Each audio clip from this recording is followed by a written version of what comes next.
داواکرێت حکوومەتی هەرێمی کوردستان بیل لە ڕێگای تر بکاتەوە بۆ فرۆشتنی نەوتی هەرێمی کوردستان. لە ئێستاشدا زۆرتر چاوەکان لەسەر خاکی کۆماری ئیسلامی ئێرانە. بەڕای ئابووریناسانیش بیرکردنەوە لە ڕێگای تر بۆ فرۆشتنی نەوت جگەلەوەی لە ڕووی زیادبوونی داهاتەوە سوودی هەیە، لەگەڵەوەشدا حکوومەت لەو فشارە سیاسیانە ڕزگاری دەبێت کە هەندێک جار لەلایەن حکوومەتی تورکیاوە دەخرێتە سەر هەناردەی نەوتی هەرێمی کوردستان بۆ بازاڕەکانی جیهان. فرۆشتنی نەوت لە ڕێگای ئێرانش بێ، ئەمە یەک لە ڕووی سیاسی و گرنگی هەیە، لە ڕووی ئابووریش و سەرچاوەی ئەو وڵاتانی کە کڕینی نەوت بۆ نمونە لە سکەنداوی عەرەبیش زیاکە بۆ ناوچەی با بڵێن ئاسیا، چۆن لە تورکیا بۆ ناوچەی ئەوروپا و ئەمریکا دەڕا، ئەو سەرچاوەشە بۆ کوردستان زیاکە.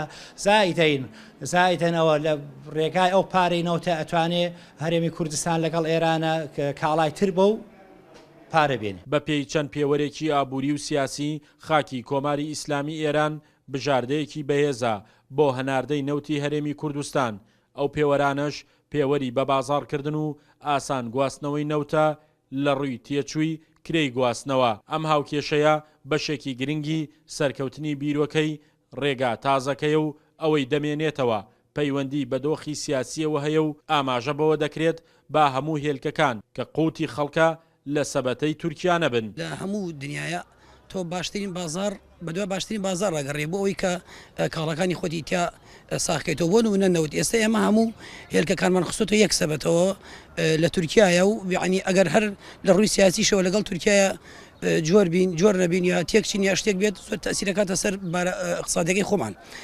مەسەلەن تۆ پاری حکوومەتی ریم هەمووی ڕاتە بەکانی ئەوانەوە.